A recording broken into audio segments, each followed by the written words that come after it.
At the start, you just shut up and do the work, get good, get clients, get case studies, do, say yes, say yes, say yes. And then maybe use it as a filter. Maybe you just think, hang on, which type of clients do I want to work with? The last thing I want to do is be forgettable. The last thing I want to do is just to blend in and be like everyone else, to be average. Hey everybody, Chris here. On this episode, we're going to do something very different. I'm joined today by a friend of mine. Her name is Jodie, and she's been on the pod a couple of times before. And we had this crazy idea. What if we had an ongoing series, a limited series on things that we're really interested in, the mutual overlap and the points of conflict and the points of agreement. And so on today's episode, we're going to talk about when should you reveal your true self, or is it even possible to be 100% truly yourself? So on this topic here, I saw somewhere somebody talking about this. I think they were a therapist, and they were talking about how when we have a negative emotion, and if we keep it inside, the negative emotion grows.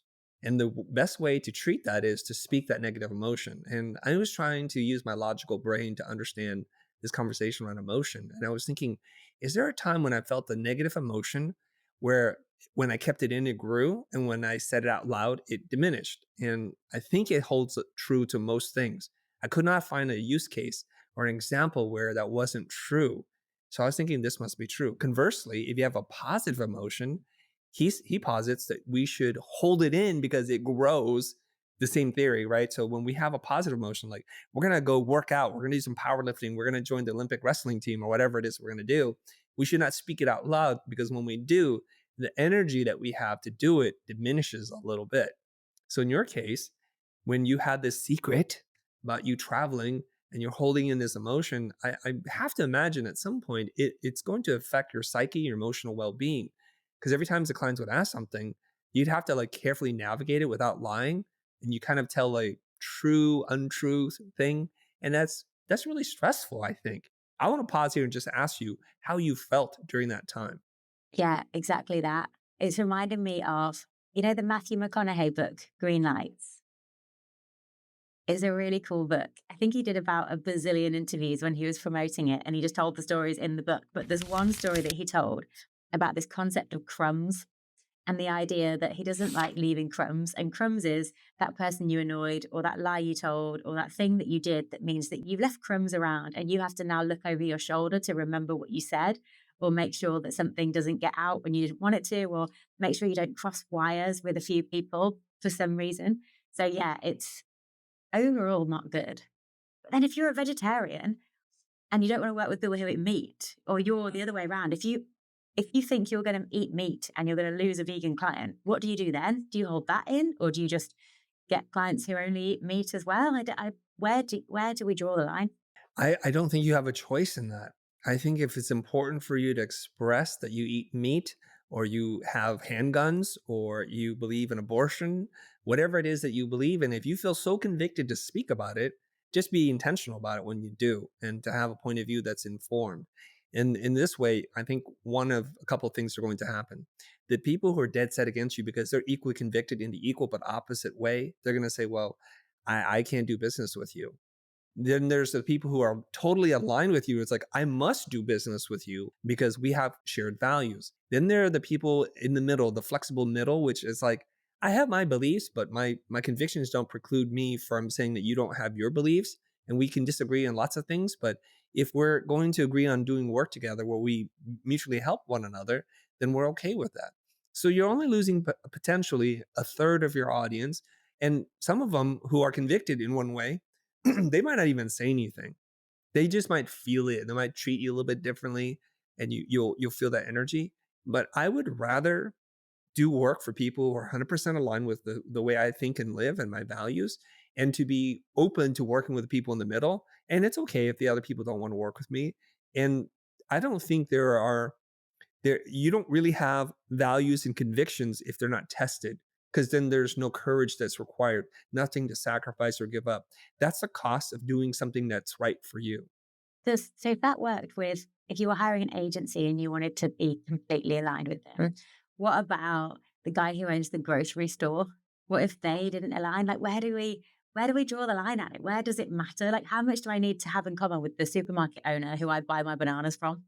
compared to the agency who's representing my entire brand and putting their creative spin on my work. I don't know where it stops. Yeah. So this is going to bleed into probably something we'll talk about in the future about brands and how when we live in an age of abundance, when we have too much choice, there's an embarrassment of Mm. riches, so to speak. And so when you go to one supermarket or the other, you already made the choice to support a specific business owner. Some people like their local coffee shop, even though the service isn't great and the line's long and it's inconsistent. They would rather support a mom and pop coffee shop than to support an international conglomerate like Starbucks or something. And some people prefer the exact opposite. They want their latte done a very specific way and they want that super consistent, predictable result every single time. And so there's a quote behind me that I'm forgetting his name right now, but he shared with me. It's from Ana Lape. And the quote's something like every dollar you spend is a vote for the world that you want to live in. And that makes a lot of sense. So we're already voting all the time to support one kind of clothing manufacturer versus a different kind of restaurant or an amusement park or even where we vacation. Now, I make it a point to everywhere I go in the world to leave a little money behind. I think that's just being a good tourist because a lot of places, their main economy is tourism. And so even though I don't like want that exact thing, I will spend the money and I'll give it as a gift to somebody because I think that's what is the right thing to do for me personally. And I want to spend money on local brands to support local artists and local entrepreneurs. But that's how I vote. And we get to vote all the time. So the solution then is not to hide your lifestyle, hide what you do. It's to be as open as possible with everything that you do so that you manifest in the people who are aligned with you and you don't mind so much about the people who aren't because they're going to drop off and then you're going to find better clients. Yes. And how much of this you share at what point in your career matters a lot.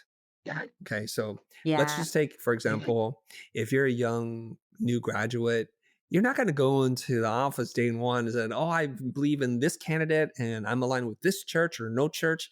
It's just too much of you. And you're just the new kid. I think you need to just pump the brakes on that a little bit and just get good at doing what you're doing. Learn the system, develop a network of friends, peers, mentors, and things of that nature. And eventually, when you're in a position to share your individual point of view and where the consequences are something that you're able to live with and you pay for yourself, then I think you start to reveal more. Here's the weird part. If I hire you, I'm not going to ask you those deeply personal questions. In fact, it's against the law during the interview process because it's called discrimination, I believe. And if I hire you and then you're new in the business and you work for me and you start spouting off some things that I don't believe, it reflects poorly on me. And then now I have to pay the price for your opinions. And this happens a lot. And people don't understand that because you have the ability to express your opinion doesn't mean it doesn't come at a cost. So when it's you kind of writing the check of your opinions, write all the checks you want.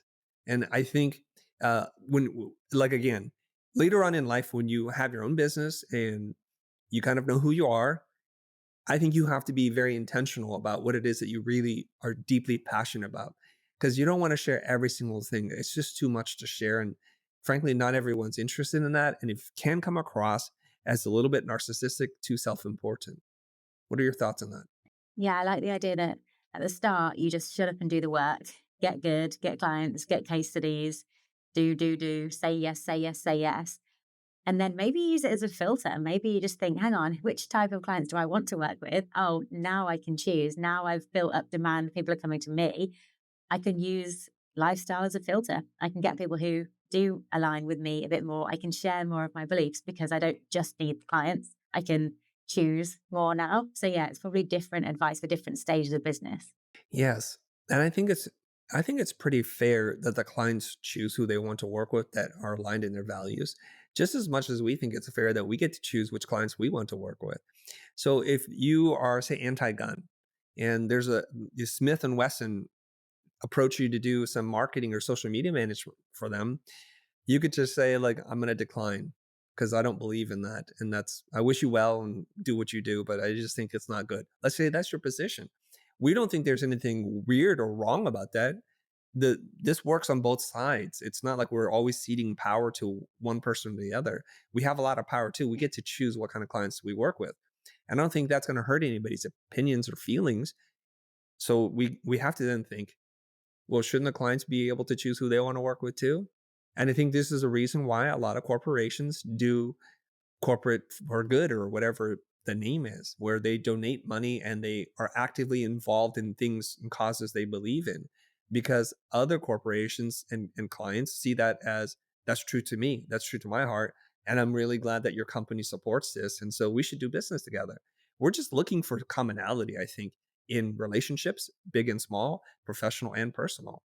I wonder if it also depends where you meet clients. Because right now, lots of our customers will come through works where they're networks that I'm part of because of interest. But maybe if you're just using Google Ads or if you're just relying on SEO, then people are coming into you and then you're not totally you don't get to choose as much. Maybe it depends on the kind of marketing you do as well. I think you can. The best example there, I think, in recent memory is Patagonia. They recently changed in the last couple of years, and they said something like, "We're in business to save our home planet. Mother Earth is our biggest shareholder because they're donating X amount of money to their business, not to their children, but to organizations they believe in." They clearly put a flag in the ground and said, "This is what we stand for. This is what we believe in." And this can be communicated across multiple platforms and not even within closed networks. And so you and I, we get to know what they stand for, and we get to decide, like, do I believe in what they believe in? And we get to decide again with our money. I always tell people Patagonia is not a very fashionable company. Their cuts are a little bit weird to me. Their color palette's a little strange. They're made really well because everything I've owned from Patagonia is held up. And I love that when I'm done with a garment, I can bring it in and they'll repurpose it somehow, sell it as used or fix it or just bring it back into their manufacturing process. And that makes me feel really good. And for that, I pay a premium for ugly clothes, which sounds really weird. Yep. Yep.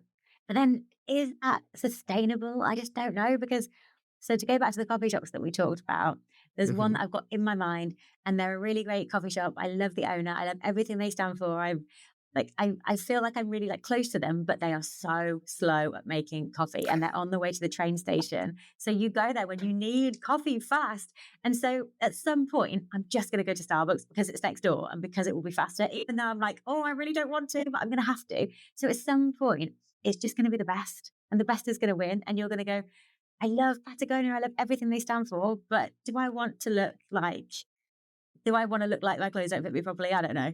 And maybe that's a bad, I don't know anything about the brand and how those clothes fit. But I think that being good probably wins out over everything at some point in the future. So then you want the ones who have the heart and the ones who are aligned with your values, you want them to be good as well. You almost want to teach them how to be good so that you keep working with them. I don't know. And to each person, I'm not going to judge anybody. So Jody, if you're there and I'm in that line for that mom and pop coffee shop at the train station and you zip past me to the Starbucks and I'm still in line and I see you leave sipping your delicious latte, whatever, I'm like, God, there's always a price to pay for everything. There's a price to pay. There really is. And Yeah. here's the problem. I think when all things are relatively equal, people would choose the one that's more aligned with them.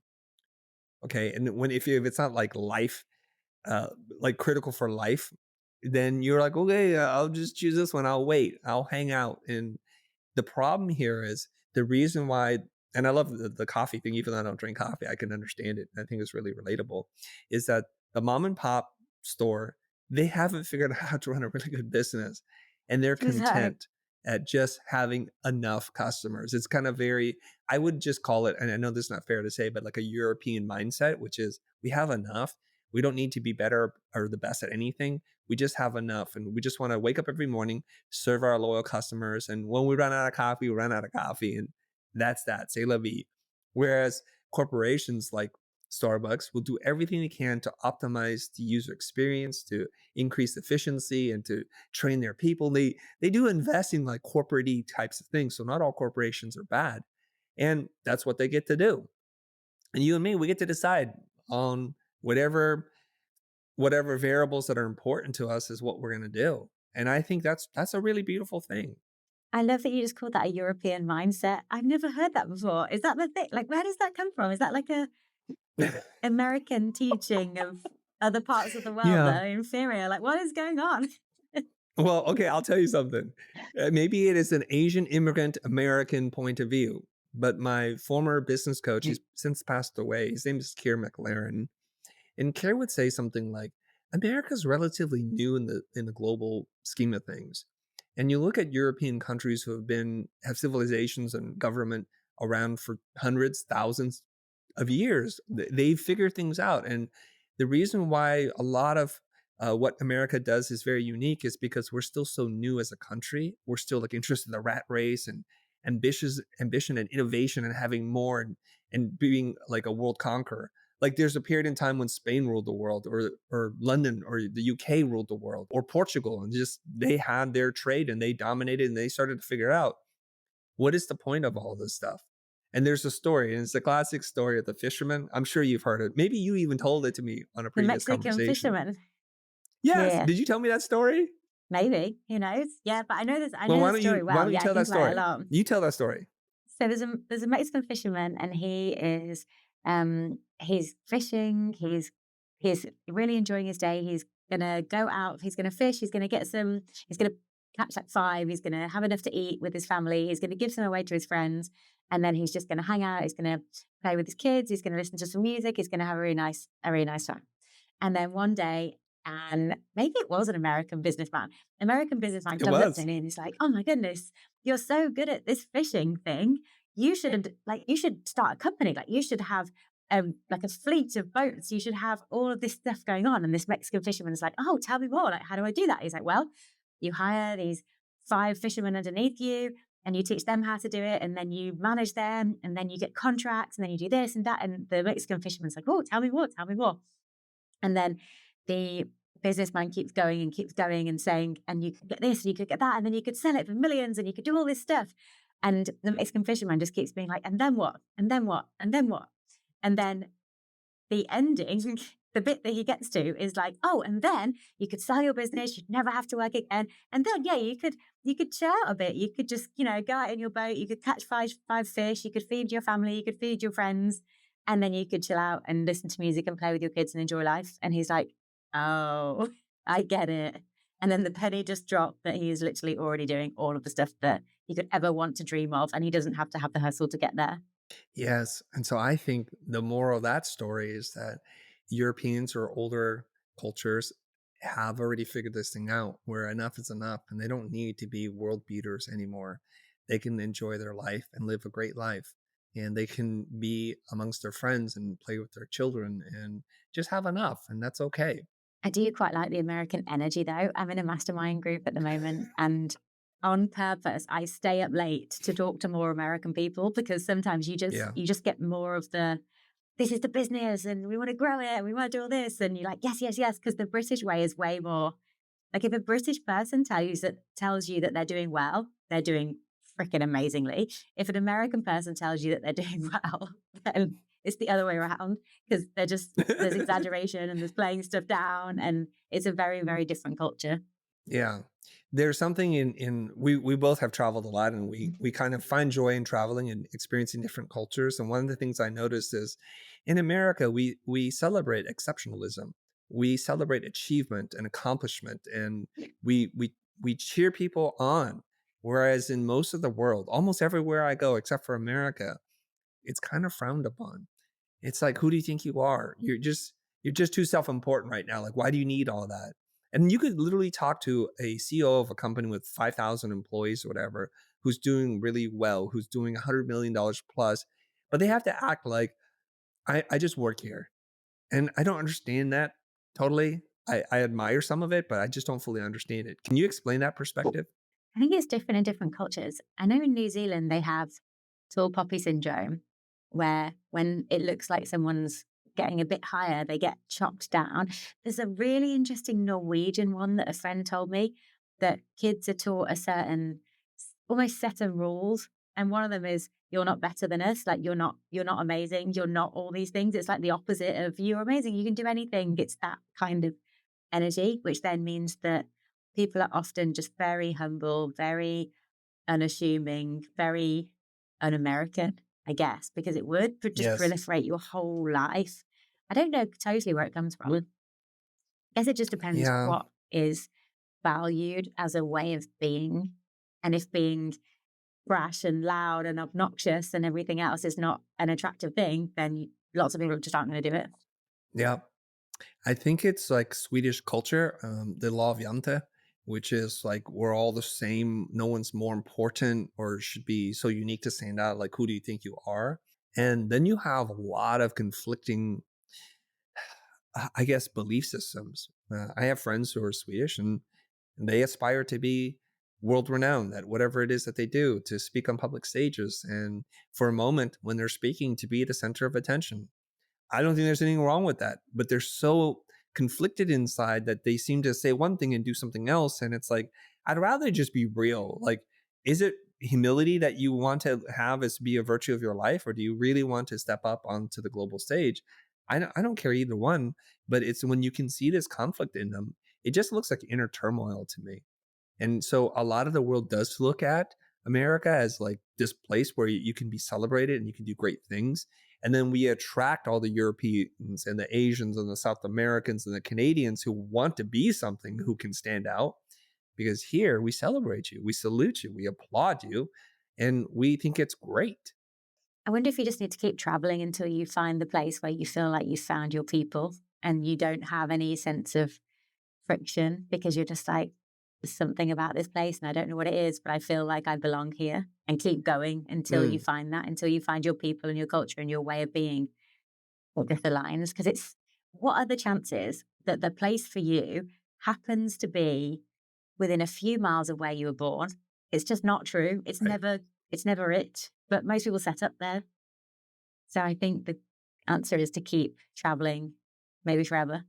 That's an interesting perspective. And I know it's a privileged thing for me to say this, but as an American, I feel like I'm going to be who I am everywhere I go.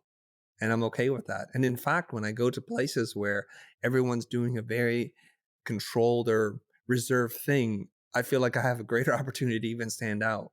Because the last thing I want to do is be forgettable. The last thing I want to do is just to blend in, be like everyone else, to be average, to be part of the median. I don't want that at all.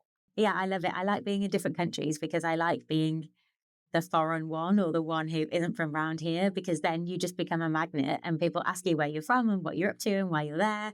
And I love those. I like having the excuse to have those types of conversations. And we talked in the podcast that we did a couple of months ago how in the how the lowest ROI you get for your British accent is in the UK, because everyone else is just from the UK and you just sound like everyone else. Whereas if you go somewhere else, they're like, oh my God, where are you from? And it's like, have you seen Love Actually?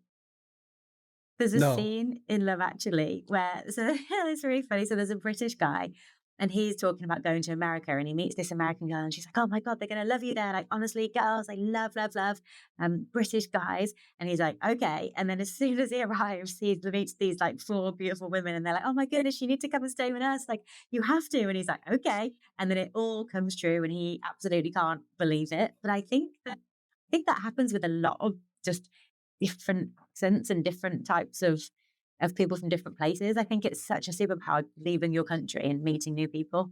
Yes. Well, let's take a look at you, Jody. You have short cropped hair.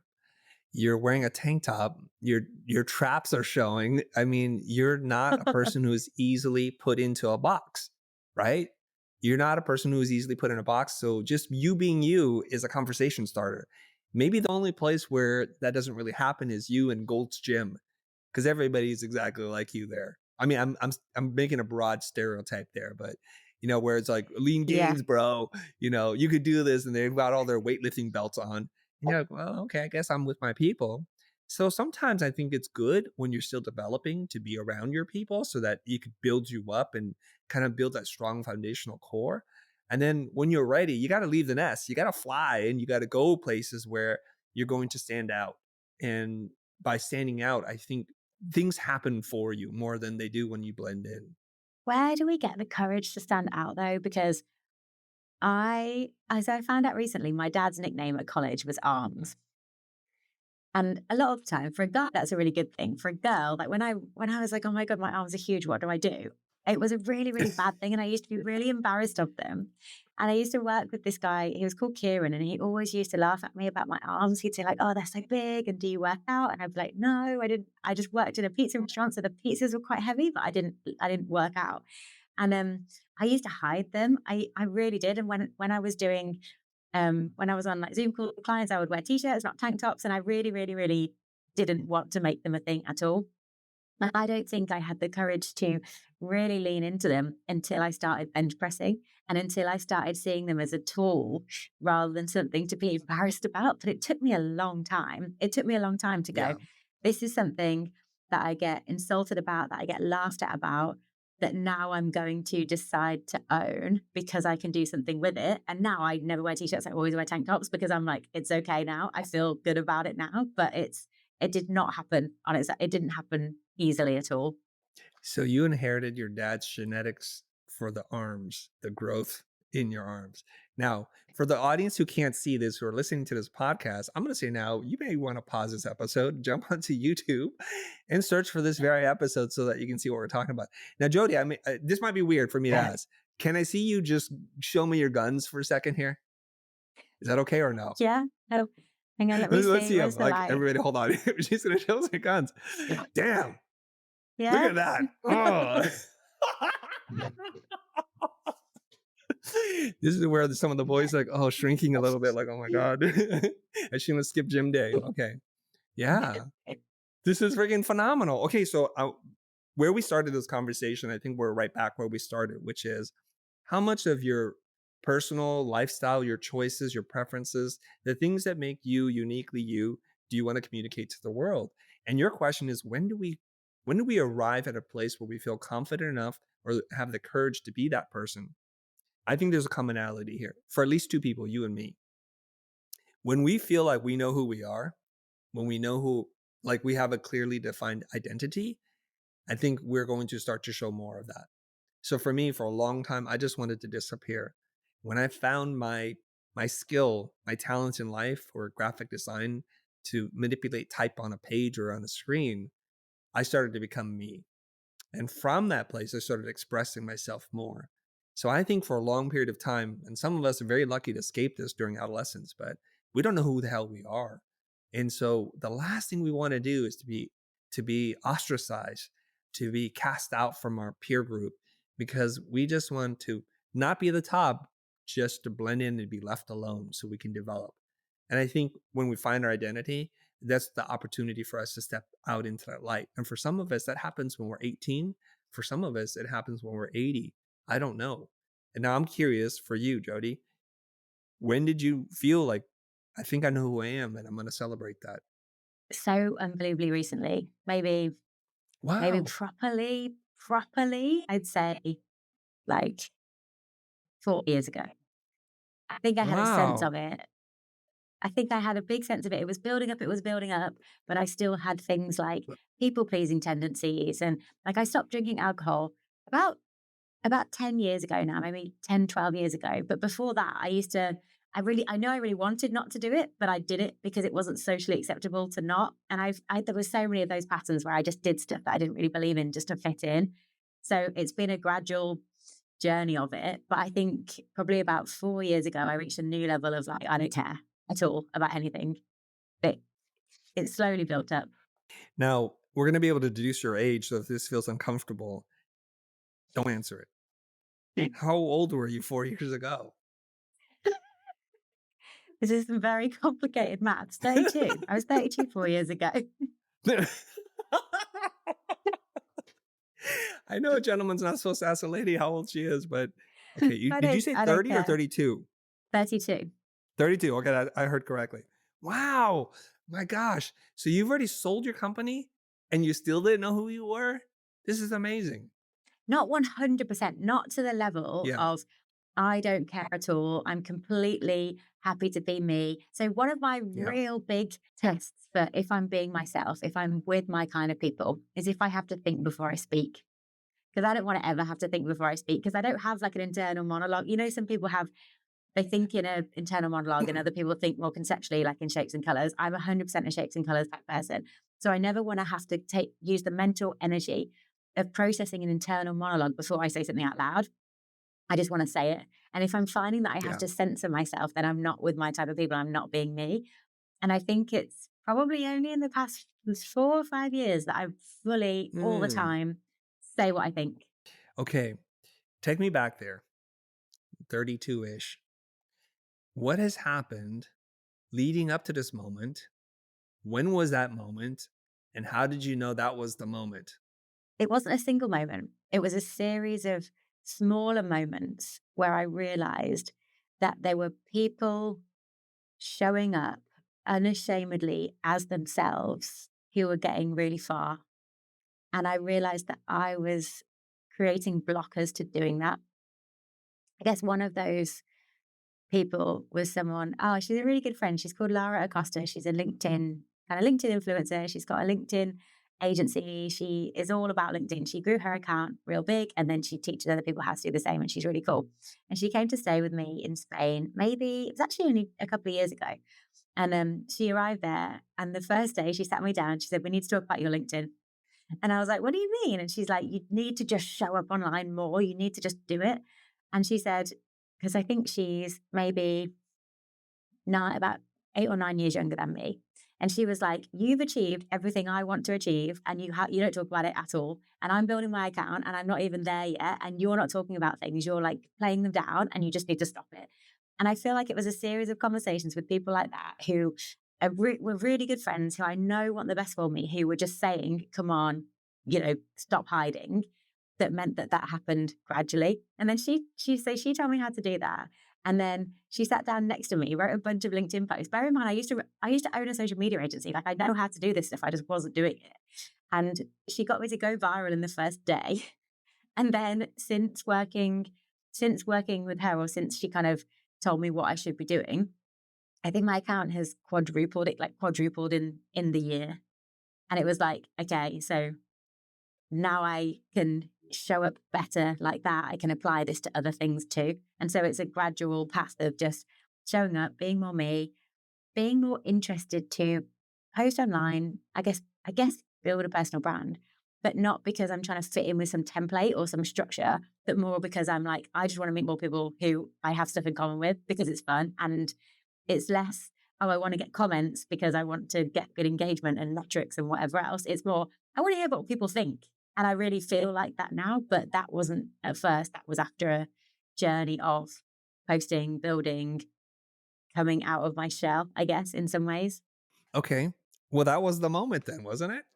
Yeah, but that was only like 18 months ago. So there must have been other moments. There must have been other moments before then, but that was a big one. Yeah, okay. So Do you ever, maybe the 4 years question was for a you, slight exexaggeration. Maybe it was 18 months ago. I don't know. maybe it was Chris, maybe it was yesterday. I don't even know. But do you ever feel like you're fully there? Because I don't feel Okay. like I will ever This be is good. totally. I don't know does anyone ever feel like totally I am me in everything, every single situation. I feel like if I'm tired, if I'm hungry, if I'm a bit like, oh, I can't be bothered with today, there will be lower self versions of me showing up and they will have those people pleasing tendencies, those impatience, frustrated, those tendencies that like the lower self version of me has. And that person maybe isn't totally secure in her, like doesn't totally understand, doesn't totally always show up exactly how she wants to. And I feel like that will Mm, always be there to some extent, even if mm. it goes down. I feel like we're always on maybe like a 1% better every day or something like that, but you're still tending towards perfection. You're not there.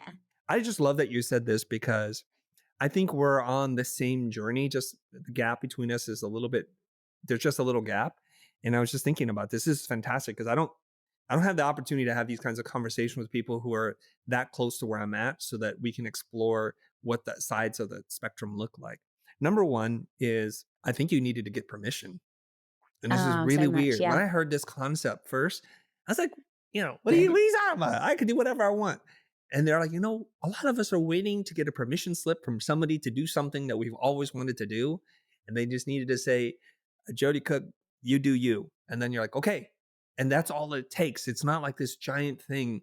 It's not like you have to be abducted by aliens. Somebody just says, you can do this thing. And so you found a mentor who you could model after. And that just showed you that it's possible. Now, just out of curiosity, what nationality is Lara Acosta? She's Mexican, but she lives in the UK. She lives in London. Wow, okay, that's kind of unusual. So a Mexican Brit? Yeah. Huh. No, Okay. I don't think so. I think she's still Mexican. I don't know. I think she's half Mexican, but she lives in the UK. I'm just curious, like Yeah, where people yeah, come from and what influences they have. And sometimes, yeah. what my business mentor, same one I mentioned earlier, he would say to me, the big innovations don't come from somebody who's been deep in the field or deep in a culture, because they just are stuck in dogma.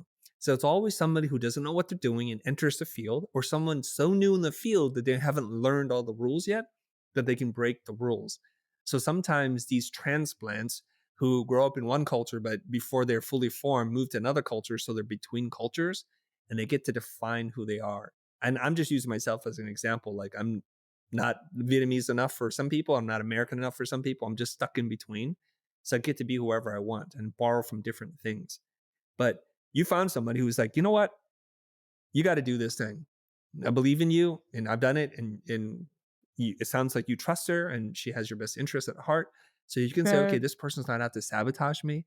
They're not out to make me look like a fool, and they're doing it. And I see what they're getting. I like their stuff. And so I am just going to model myself after this person. And the instant you decide to do that, you start getting viral responses, and then you're able to grow 4x. And you're like, a new story is told. That story is that the more me I am, the more the world likes me. This is what they True. want. And I've been hiding it. So I just thought of some books. There's like James Altucher, Choose Yourself. There's one, is it Seth Godin, Permission-Based Marketing? You've got lots of those kind of, you can do this, take back power. And I feel like each one of those books gets me a bit closer. And so everything's always another rung up. And some of the rungs, like if you call Lara and that conversation, if you call that like a kind of another rung that helped open another world, that helped me 4x my LinkedIn, it's like there's still one after that, and there's still one after that, and they still keep happening. But I feel like you could read all the books and you could have all the theory, and you could have all the conversations, but you're not necessarily going to go from zero to hero just with one influence. It's still going to take a series of them, and then you practice it, and then you feel it out a bit, and then you do it again. Do you think there's ever like one thing that happens and then everything changes without like a rock bottom moment? Yeah, great question. I think so. I think the thing with Lara was she's a LinkedIn coach. And so she's doing things on LinkedIn. So you think the rules only apply within LinkedIn. So the reason why I want to hang out with you is I want to show you how weird I am, and how Yeah. weird is just fine. Like, I'm going to let my freak flag fly, and I'm just like, I'm cool with it. And there's something I do with my children that makes them feel really uncomfortable. Like, their whole thing is, Dad, you're just doing weird things again, because I want to show them a different template. Now, when I'm growing up, my father's very reserved. I mean, of course, he still is a very reserved man, and he doesn't know how to express himself outside of his culture. Inside of his culture, it's amazing when I see him. He as the oldest male in his family, he's often asked to do the big important speeches, and he's very eloquent and charismatic, and people always ask him to do the talks. But in American culture, he hardly ever says anything. He just leans over and tells my mom to say whatever, because he's uncomfortable with his language skills, or he just doesn't feel like it's his culture. There's this discomfort for it. So I don't have that great role model. And so for a long time, I'm like, oh, I don't know how to establish my boundaries. I don't want to say what it is that I want, and I feel uncomfortable, but I just suppress it and suppress it. Some of it's people pleaser. I'm a middle child. I get that part. But then as I grow up and I'm starting to find myself and find my identity, and I'm given permission to say what I think, I find ways to say things that are not pleasant to say, but I find it a way to say it that it's nonviolent, that treats people with respect, but also respects my own needs to have certain things done the way that I want them done. And so when I'm around my kids, we're in Japan, and Japan is like a very reserved culture, as you know. Everybody's like real tight. And we're walking in the streets. I'm not bothering anybody, but I'm dancing. I'm like singing a little bit. I can't sing nor dance. My kids are like, no, Dad, don't do that. I'm trying to show them there's no punishment for you to be weird.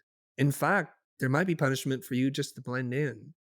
And when they travel with me, from them being young kids to now adults, they're seeing the rewards of this, how I dress a certain way and how I stand out, and people like me for it. They prefer me to look like this.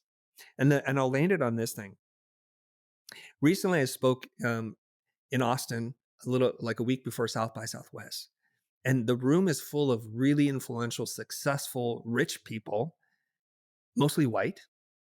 And I'm wearing my man's skirt. I didn't want to say it's a skirt. It's a full-blown skirt, right? And I'm wearing my outfit. I sit there and I'm an awkward introvert person. I'm just sitting there. And then later on, after I do my thing, a gentleman came up to me afterwards, a very accomplished person. I don't want to name his name. He said to me, Chris, when I walked in the room, I saw you immediately. And I just said to myself, this guy's the king of the court. I want to get to know him. In other circles, like, hey, what are you, trans? What are you, are you bi? And it's like, I can give a flying F what you think. This is how I choose to express myself. And when I was 16, I would be really concerned about what you thought. And I would be really concerned that what I was doing was unfashionable or uncool and make you feel bad because I don't want that kind of attention. Now, I'm going to do me. Good or bad, I'm going to do me. And I'm okay with that. You do you, whether they like it or not. Yeah. So I think you got to the place of I don't care, or I care a lot less now. I think it's a beautiful place to be. I don't know if this is interesting, but I just started a YouTube challenge, and I've been posting every day on YouTube for 15 days, and I'm going to do it for 13 days. And it's really fun. Okay. And it's the whole like getting scrappy and not being held back by perfectionism and just doing it. And I don't know if it's interesting because I feel like I've talked to people about it and they'd be like, oh my God, I want to do that. And then they've started doing it too. And then they've got really cool results. There's a couple of videos of these guys who are okay looking, don't have a lot going for them just yet, but they will just walk up to girls and just flirt nonstop. And the kinds of things they can get away with are amazing to me. And I imagine that at one point somebody dared them like, hey, go do this thing. And they did it and it was terrible. And they kept doing it. Now they're really good at it. They have a lot of riz. So I think what you needed was just the real world version of the LinkedIn thing. That what is your viral moment in real life? What is your 4X growth in real life? Because if it happens in real life, you're not going to say, well, that only works in real life. You're going to say, well, if it works in real life, it should work everywhere.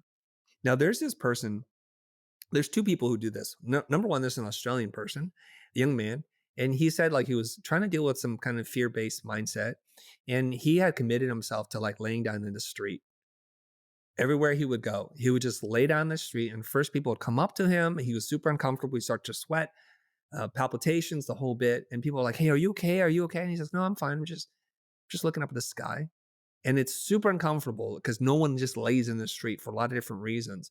And then when he got over that, then he thought to himself, I could do this. What can't I do? And he was doing all kinds of stuff at that point. The other person who wanted to like get rejected, like it's like 100 days of rejection, and made a card game out of this called Rejection Therapy. And then later was purchased and licensed by somebody else. But I remember watching the original version of this TED Talk, which was just to ask for things that people are going to say no to. And we become desensitized to no. No doesn't have the same power over us. And so we're not so concerned anymore about what people think. So if you were to immerse in that and produce YouTube content around people saying no to your face, you'd solve your YouTube problem. But I think you're going to rewire your brain to say like, no, it's not as bad as I thought it was. I just want to say to our audience, if you've enjoyed this conversation, let us know, give us some feedback, share it on social media, because I've been looking for someone to have conversations with on a regular basis because I like to go deeper. And I feel like every time I have a guest on that I have a connection with, that's the beginning of the end. And so it's the saddest part for me. It's like, okay, they go on with their lives, I go on with my life. And so Jodie, I've had a conversation with her a couple of times, and I'm looking forward to having more of these.